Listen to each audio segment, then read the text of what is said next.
Lilian was shivering on a concrete floor when she made the biggest mistake, and the greatest miracle, of her life. The cold bit through her clothes, the darkness pressed against her chest, and the fear rising in her throat made it hard to breathe. Her hands trembled as she typed a single message meant for her best friend, a plea born from desperation and fading hope. She never noticed the mistyped number, never realized that with one slip of her shaking thumb, her cry for help was traveling toward a stranger who lived by his own rules. That stranger was James, president of the Hell Angels. A man whose past was soaked in blood, loyalty, and regret. A man who had buried too much, lost too much, and vowed never again to ignore a voice begging for help.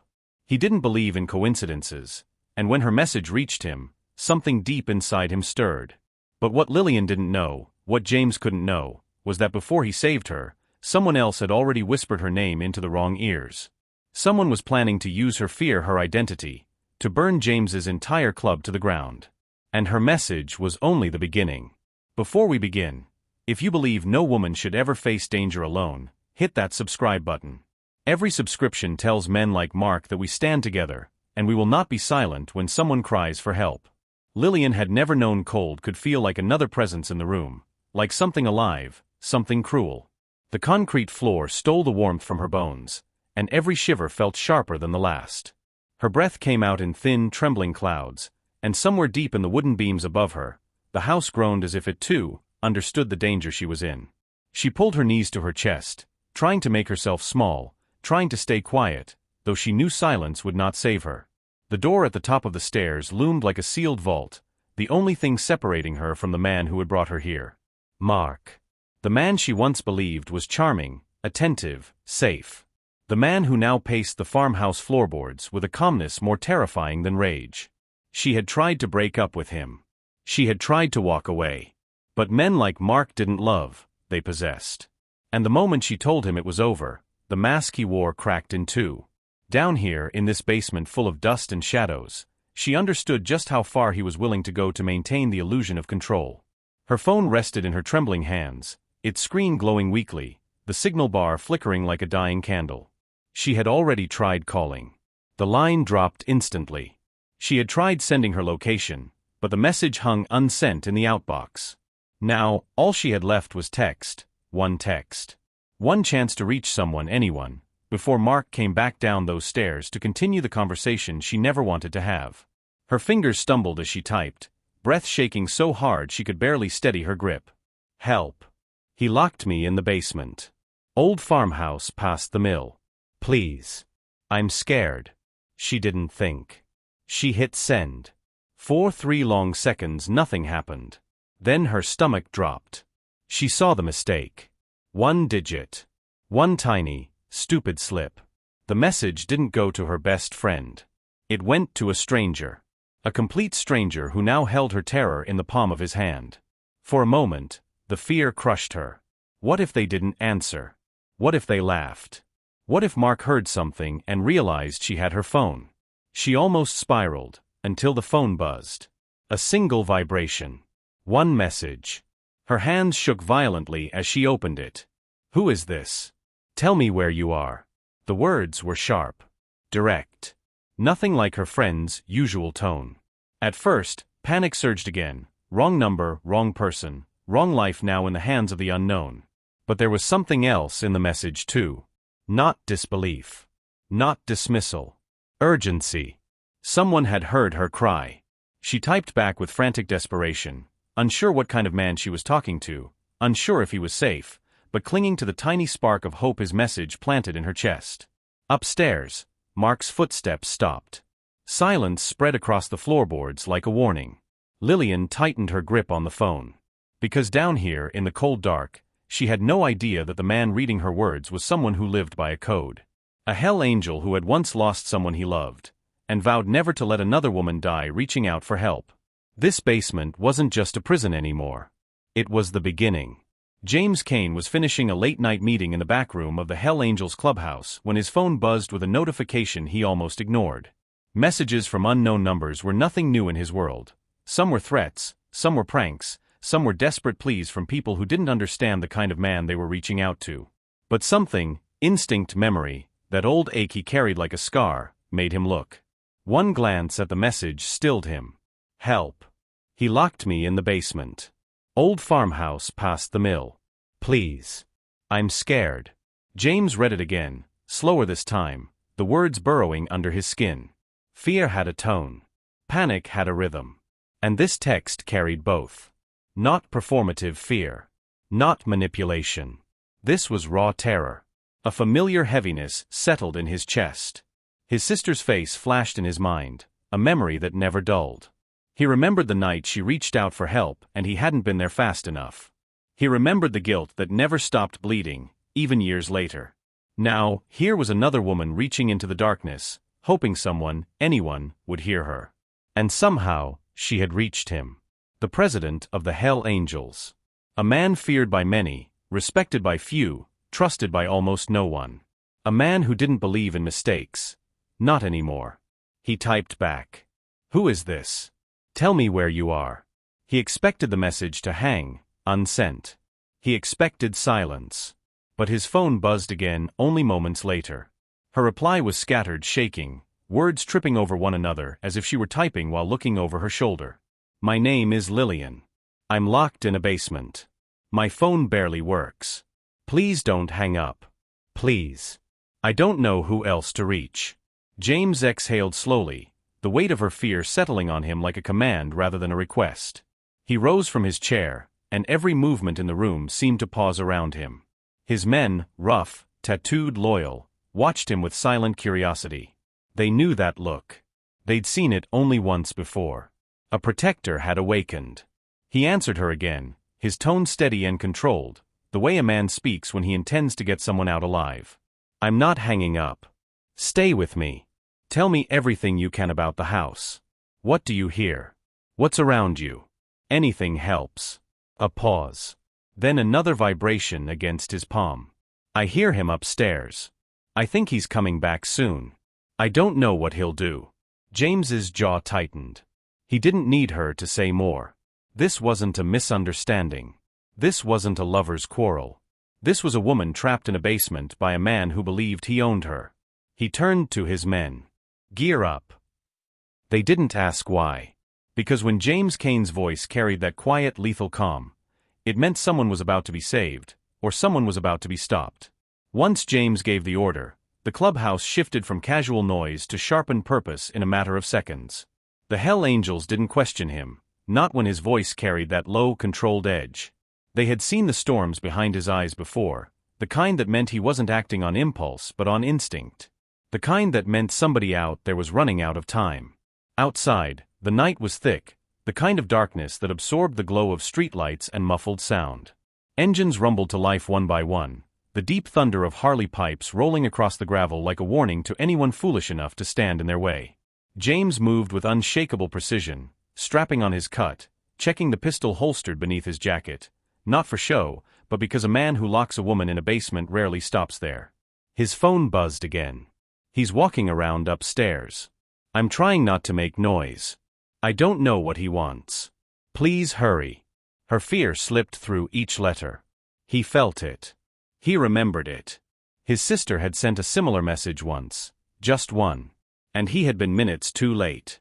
He'd never forgive himself for that. But he would not repeat that mistake tonight.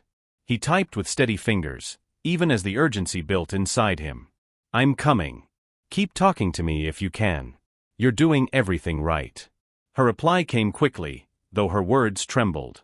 Who are you? Why are you helping me? The truth rose in him like something ancient. A man who heard you. That's enough. He didn't add the rest. That he couldn't turn away from a voice like hers. That something about her fear cut through all the walls he'd built.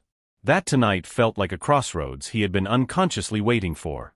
James mounted his bike, the engine's vibration grounding him. Around him, his men pulled into formation, dark leather silhouettes framed by the humming glow of taillights. Loyal. Disciplined. Ready. This wasn't club business. This wasn't territory or revenge.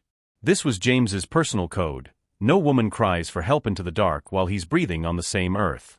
He gave the signal, and the Hell Angels rolled out, tires spitting gravel as they shot onto the open road. Wind tore past him, cold and sharp. The white line raced beneath his wheels. Each second felt like one he was stealing back from fate. Behind him, the brothers rode close, headlights slicing through the night.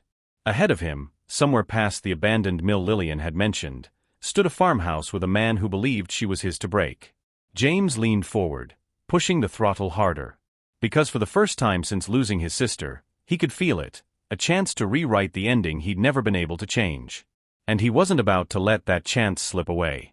Lilian pressed herself against the cold basement wall as the silence above her shifted. Mark's footsteps, once steady and pacing, stopped altogether. The boards creaked as though he were standing still, listening. Waiting. A knot of dread tightened inside her chest. She held her breath, terrified he might hear the rapid pounding of her heart. Then, the unmistakable click of the lock. The basement door groaned open. Light spilled down the stairs in a narrow, sickly beam. Mark's shadow appeared first, stretching long and distorted over the concrete floor. When he spoke, his voice was calm in the way only deeply dangerous men can sound when they believe they've been crossed. "Lilian, we need to talk." She didn't move. Her fingers tightened around her phone, though its screen was black now, battery bleeding out. She had only one lifeline left, and it wasn't the device, it was the stranger on the other end. The man whose last message still echoed in her mind. "I'm coming. Keep talking to me." Mark stepped down another stair. "You've been crying," he said softly. "You're scared. I get that. But you need to stop fighting me. You need to listen." She swallowed hard. There was nowhere to run. Nowhere to hide. But there was a spark inside her James had lit with his steady words, the reminder that this nightmare wasn't hers to face alone anymore. Mark took the final step and reached the basement floor. That was when it happened. A sound cut through the quiet farmhouse, a deep thunderous roar that did not belong here. A growl that shook the windows, rolling across the fields like a storm breaking open. Motorcycles. Dozens of them. Mark's head snapped toward the small basement window, the only glimpse of the outside world. For the first time since he'd locked her down here, Lilian saw fear cross his face. What the hell? He moved toward the stairs, confused, thrown off, his control disrupted. Lilian felt something she hadn't felt since this began. Hope. Real, pulsing hope. Then came the slam. The farmhouse door upstairs burst open with the force of a battering ram. Heavy boots pounded across the floorboards, more than one pair, fast and purposeful. Mark froze halfway up the staircase. A voice followed, a deep, controlled command that thrummed with authority. "Step away from her. Now." Lilian's breath caught. She didn't know his name yet. She didn't know his face. But she knew that voice. That calm, storm-filled certainty. The man who had heard her cry. James descended the stairs like a force of nature, every step deliberate, every movement radiating a warning. Mark finally understood. "This doesn't concern you," Mark stammered, but there was no strength behind it. James didn't answer with words. He stepped between Lilian and the man who had taken her freedom. A living shield. A wall of leather, muscle, and purpose. Lilian's knees gave out, not from fear, but from the overwhelming relief of being seen, heard, saved. Because James Kane had come exactly as he promised. And the moment he looked at her, Lilian knew. Her wrong number had reached the right man. The night air hit Lilian like a shock, crisp and sharp against skin still trembling from fear. James didn't rush her. He guided her out of the farmhouse with a steadying hand at her back, his presence firm but careful, as though he understood she might crumble if pushed too quickly. Behind them, Mark's shouts were swallowed by the roar of engines as several bikers restrained him with quiet efficiency. Lilian didn't look back. She couldn't, not yet. James opened the back door of a blacked-out truck and helped her inside. The interior smelled faintly of leather and smoke, but it was warm, safe, and real, something the basement had stolen from her. He closed the door softly, not like a man slamming control into place, but like someone afraid to startle her further. Only when the truck pulled away did Lilian begin to unclench her fists. James watched her from the passenger seat, his expression unreadable but softened by something she couldn't name. He didn't pepper her with questions. He didn't demand explanations. His silence wasn't heavy, it was protective, giving her the space she didn't yet know she needed.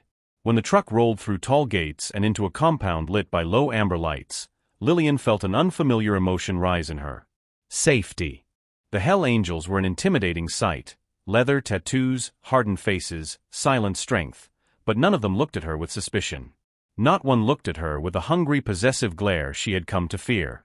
Instead, each nod in her direction carried something unexpected: respect, care, recognition of her trauma without prying into it. James stepped out first and offered his hand. She hesitated, but not because she didn't trust him, because it had been a long time since a man's touch meant something other than fear. She took it. He led her into the main lodge, a wide rustic room filled with worn wood, warm lamps, and the low murmur of bikers giving them space. Lilian had expected chaos, noise, maybe even hostility. Instead, the compound felt strangely like an oasis, a place built on loyalty stronger than blood. James guided her to a small private room tucked away from the noise. A leather couch sat near a space heater, blankets neatly folded, as though someone here anticipated moments like this. "You're safe now," he said softly. "No one here will touch you. No one here will question why you're shaken. You take the time you need." His voice held no pity, only a quiet promise. Lilian lowered herself onto the couch, the warmth of the heater melting the cold the basement had carved into her bones. Her body trembled in waves she couldn't control. Trauma leaving the body, she'd heard someone say once. James noticed. He removed his biker cut and draped it gently over her shoulders. Heavy. Warm. Smelling faintly of the road and something steadying. "Why are you helping me?" she whispered. He paused, not because he didn't have an answer, but because his answer was raw. "Because someone should have helped her," he said, almost too soft to hear. "And I won't fail again." Lilian didn't know who he meant. She didn't know the story behind that haunted shadow in his eyes. But she knew this. In a world full of men like Mark, James Kane was something entirely different. Hours passed, though time felt strange in the warmth of the compound.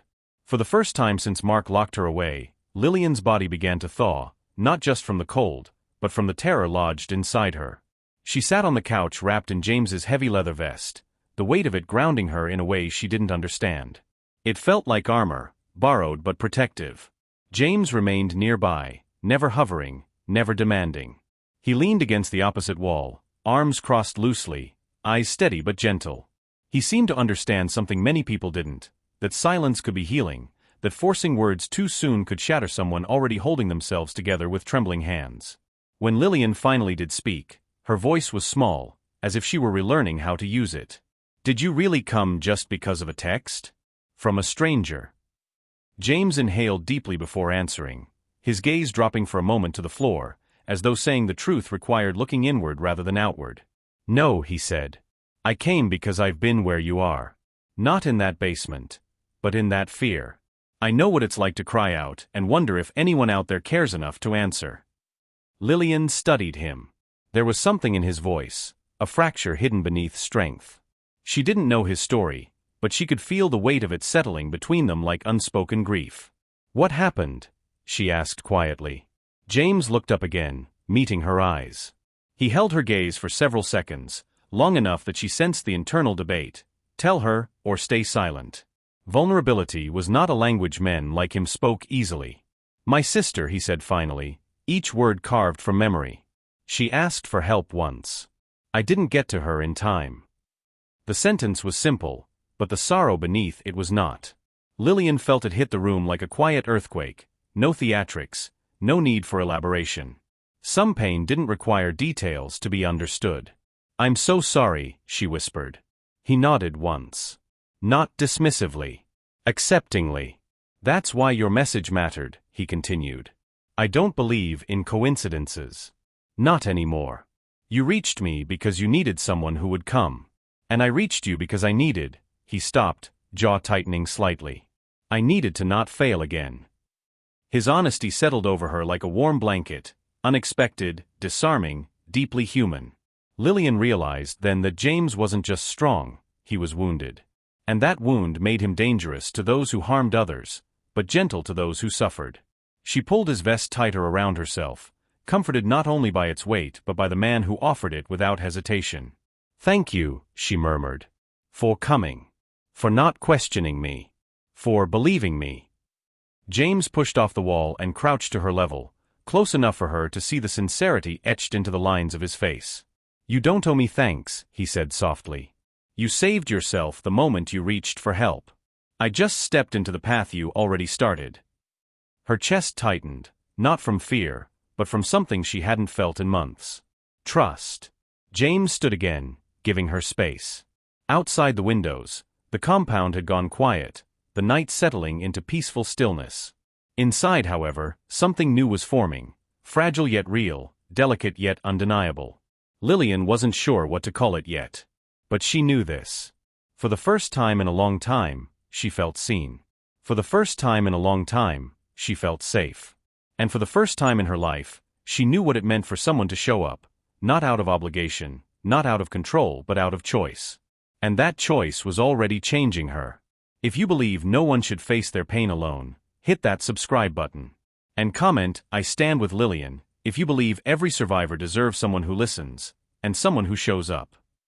By the time dawn touched the compound with its thin, pale light, Lilian had drifted into a fragile sleep. Not deep, not peaceful, her body was still too raw for that, but enough to steady her breathing. James had stepped outside the room quietly, giving her space while keeping within earshot. He wasn't the kind of man who slept deeply on a night like this.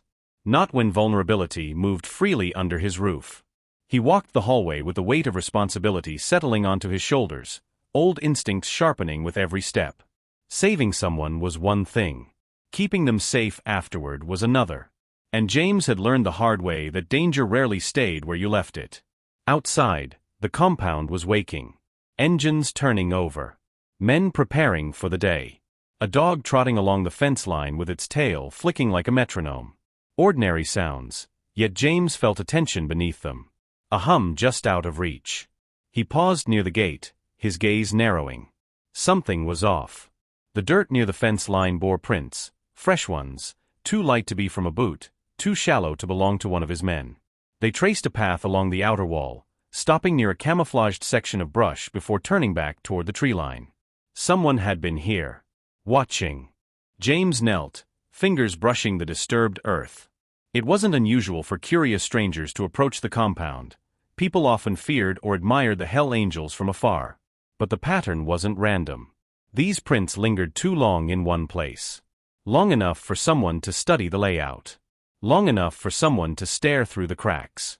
Long enough to know Lilian was inside. James rose with a deep simmering calm, the kind that came before storms. His men could read the shift in his posture immediately. Silence rippled outward as the nearest riders stopped what they were doing and watched him approach. "Anyone patrol this side last night?" he asked. A biker named Rooster shook his head. "We had the usual rounds. Nothing unusual. Quiet night." Quiet. Too quiet. James didn't respond right away. He scanned the woods, eyes tracing every shadow between branches. He felt it, not imagined, not paranoia, but intuition rooted in years of surviving the kinds of enemies who preferred shadows over confrontation. Someone had come near the compound with intent. And intent was rarely harmless in his world. He returned to the lodge, footsteps measured, expression unreadable. Inside, Lilian still slept curled beneath his vest, one hand gripping the edge as though afraid it might disappear. The sight softened him, but only for a heartbeat. The protective instinct that rose inside him was sharper now, edged with a realization he couldn't ignore. Her escape from Mark wasn't the end of something. It might be the beginning. He touched her shoulder gently, only enough to wake her, not startle her. Her eyes fluttered open, confusion melting into recognition. "You're safe," James said softly.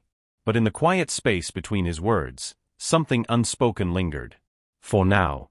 And before we continue, if you believe no woman should be watched, hunted, or intimidated for simply wanting freedom, hit that subscribe button now. Every subscription tells men like Mark, and anyone lurking in the shadows, that we stand together, and we protect our own." Lilian didn't fully understand the shift that had taken place inside her overnight. Not until she sat upright on the couch, James's vest still wrapped around her shoulders, and saw the look in his eyes. A look that was both protective and conflicted. Something was troubling him, something he hadn't yet voiced. And instead of shrinking back into fear, she felt herself leaning in, steadying her breath. "What happened?" she asked softly. James hesitated. The pause was small, but meaningful. He wasn't accustomed to sharing danger with outsiders, certainly not with someone who had just survived her own nightmare. But Lilian wasn't the same fragile woman he'd pulled out of the farmhouse. Not anymore.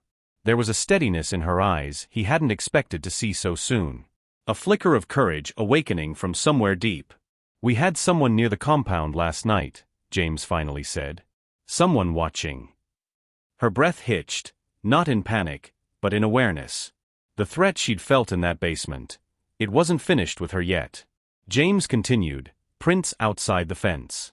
Someone who knew how to move quietly. Not a stranger passing by." "Could it be Mark?" she asked. James shook his head. "No. He's not going anywhere for a long time." He exhaled slowly, rubbing the back of his neck, frustration building like heat beneath the surface. "This feels different. Someone familiar with biker territory. Someone trying to get close." Lilian felt a shiver, not from fear, but realization. She thought back to the basement. The boarded-up window. The screws, she remembered them clearly, though at the time it felt like her terrified mind clinging to meaningless details.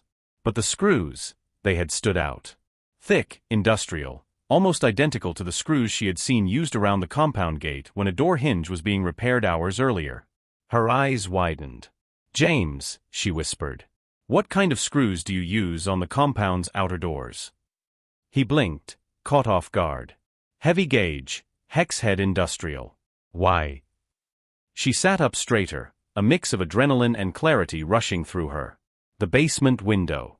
The boards holding it shut, they were screwed in with the exact same type. "I remember because they looked out of place. Too strong for a simple farmhouse." James frowned, gears turning behind his eyes. "Are you sure?" "Yes." Her voice was steady now, anchored in newfound certainty. "Mark didn't board those windows. He barely knew how to fix a loose doorknob. Someone else did. And that someone had access to the same supplies your compound uses." Silence filled the room like a held breath. James straightened, the pieces clicking together. "There's only one supplier in this county who stocks those screws, and we're the only ones who buy them in bulk." His voice hardened, not with anger alone but with betrayal. "That means someone from inside the club gave Mark materials, or boarded that window themselves."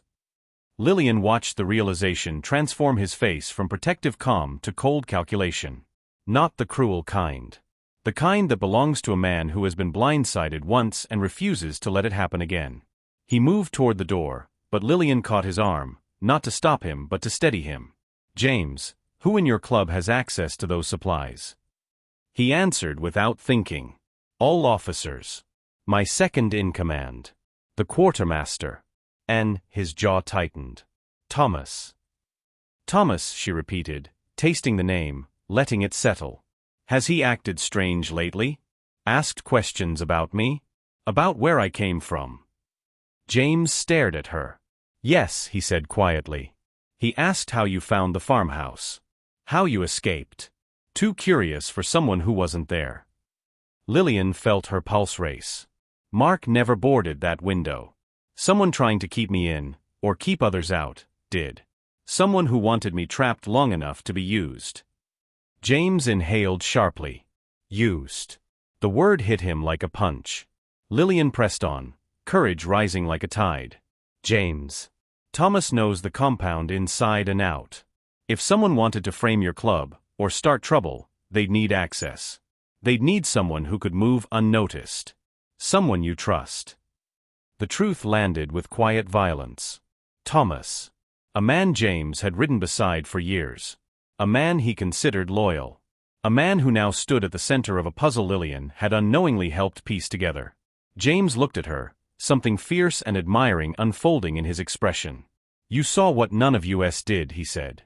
"You noticed something small and trusted your instinct. That detail. Lilian, you just cracked open something big." She felt heat rise in her cheeks, not from embarrassment but from the strange empowering feeling of stepping into a world she had once feared, and finding she had a place in it. "What do we do now?" she asked. James's expression sharpened, protective yet resolute. "Now," he said, "we finish what someone else started." He wasn't alone anymore. And Lilian wasn't just a survivor. She was part of the fight. The compound felt different that afternoon. It wasn't the buildings. They stood the same as they had the day before, solid worn, carrying the history of every man who'd ever ridden through the gates and sworn loyalty to the Hell Angels. It wasn't the weather. The sky hung low and gray, the kind of cloud cover that promised rain but hadn't yet decided when to let it fall. What had changed was the air. It hummed with tension, with betrayal, with the sharp awareness that someone they had trusted, someone James had trusted, had decided to stand on the wrong side of the line. Lilian stood beside James just inside the main lodge, his cut once again resting on her shoulders. It didn't feel like borrowed armor anymore. It felt like something else, like a symbol she hadn't asked for but had earned. Outside, engines idled low as the brothers gathered in a circle. In the center stood Thomas. He looked like any other seasoned biker, broad-shouldered, weathered face, patches earned over years of riding and fighting beside James. But today, there was something different in his eyes. Not confusion. Not fear. Resignation. James stepped forward, each stride carrying the weight of years of shared history. "Thomas," he said, his voice calm, almost eerily so. "You know why we're here." Thomas's gaze flicked to Lilian for the briefest moment. There was no apology there. No remorse. If anything, he seemed annoyed at her presence, as if her very existence had complicated something that, in his mind, should have been simple. "I know what you think," Thomas replied. "But this isn't what it looks like, James. It's bigger than her. Bigger than you. Bigger than this club." "That's exactly why we're here," James answered. "Because you made it bigger. You brought danger to our doors. You caged a woman so she could be used as leverage against me, against all of us." The brothers murmured, anger simmering just beneath the surface. Lilian stood back, but not far. She watched the interaction with her heart hammering, not from helpless fear, but from the knowledge that she wasn't just the victim of what had been done. She was the crack that had let the truth in. James continued, "You boarded that farmhouse window. You supplied the hardware. You gave Mark the illusion of strength by backing him from the shadows." Thomas's jaw clenched. "You've gotten soft," he muttered. "Ever since she showed up. Ever since you started thinking you could play savior. I did what had to be done. We have enemies closing in. Deals being made without you. I positioned us." "You positioned yourself," James shot back. "And you did it by sacrificing someone who had nothing to do with your games." His eyes darkened, but his voice stayed steady. That control was more terrifying than shouting could ever be. Lilian remembered the way James had spoken to her that first night, calm, reassuring, grounded. Now that same control was turned toward a man who had betrayed him. Thomas shrugged, a bitter smile creeping into place. "You want to protect the weak now? The lost ones? You weren't built for that, James. You're built for power. For control." Lilian felt something ignite in her chest. "No," she said quietly. The word cut through the air. All eyes turned to her. She stepped forward, her hands shaking slightly, but her back straight. Fear moved within her, yes, but it no longer ruled her. It was one emotion among many, not the prison of her existence. "You're wrong," she continued, looking straight at Thomas. "He's not built for power. He's built for responsibility. There's a difference." Thomas scoffed, but she didn't stop. "You locked me in that basement," she said. "You didn't need to be there physically to be part of it. You gave Mark the materials. You knew what kind of man he was. You knew what he'd do to me." Thomas's expression hardened. "You were nothing but a message. A symbol. A tool." "Exactly," she replied. "That's what men like you do. You turn people into tools. Into pieces on a board. And then you're shocked when someone stands up and refuses to stay where you put them." Her voice didn't tremble now. Every word came from a place deep inside, a place that had once been hollowed out by Mark's control and filled now with something much stronger. "I will not live afraid anymore," she said, and the compound seemed to hold its breath. "Not of men like Mark. Not of men like you. Not of the shadows you hide in or the deals you make. You had your chance to stand beside James. You chose to stand against him instead. That's on you. Not on me." James watched her with something fierce and proud in his eyes. She wasn't just speaking to Thomas. She was speaking to every moment in her life when she'd swallowed her doubt, quieted her instincts, and stayed when her soul begged her to run. She was done being quiet. Thomas shook his head. "You see," he said to the others. "She's already changing him. Making him weak. Distracted." James stepped closer, his voice low, steady, cutting through the tension. "No," he said. "She's reminded me who I really am." The circle straightened. "I ride with brothers who understand loyalty," James went on. "Who protect the vulnerable. Who don't sell out their own for a power play and a paycheck." He drew in a breath. "You sold this club out. You sold me out. You endangered everyone inside these gates. That's not strength, Thomas. That's cowardice dressed up like strategy." Thomas's facade cracked, anger surfacing. "You're choosing her over me? Over years." James shook his head slowly. "I'm choosing what's right over what's easy. That's something you stopped doing a long time ago." The verdict was clear. It didn't need to be shouted. He turned to his men. "Thomas is out. He's done here. Any patch wearing this name stands for loyalty, not betrayal. Escort him off the property. He doesn't set foot here again." The brothers moved with grim purpose. No one argued. No one hesitated. Betrayal, in their world, was a wound they could not afford to ignore. As they led Thomas away, he threw one last look over his shoulder, not at James, but at Lilian. "This isn't over," he muttered. "People don't like it when the weak start acting strong." Lilian met his gaze without flinching. "Then maybe they should start rethinking what strong really looks like." He was gone a moment later, the gates closing behind him with a final metallic thud. A chapter ending, not just for the club, but for James. For Lilian. For the way they would move through the world from this point on. Silence settled again, but this time it wasn't heavy. It felt cleared. Like storm clouds moving on. James turned to Lilian. The hardness in his expression softened, leaving behind something rawer, more open. "You didn't have to stand up like that," he said quietly. "Yes," she replied, "I did." He stepped closer, his presence warm and steady. "You changed the outcome of all this. If you hadn't noticed those screws, if you hadn't trusted your instincts, Thomas might still be here, playing both sides. You didn't just save yourself, Lilian. You saved us." Her throat tightened. "I just didn't want anyone else ending up where I was." "And that," James said, "is exactly why this can't end with just you and me." She frowned slightly, not understanding. He smiled, not wide but real. "You told me once that you used to do design work for charities," he said. "That you cared about people who didn't feel safe.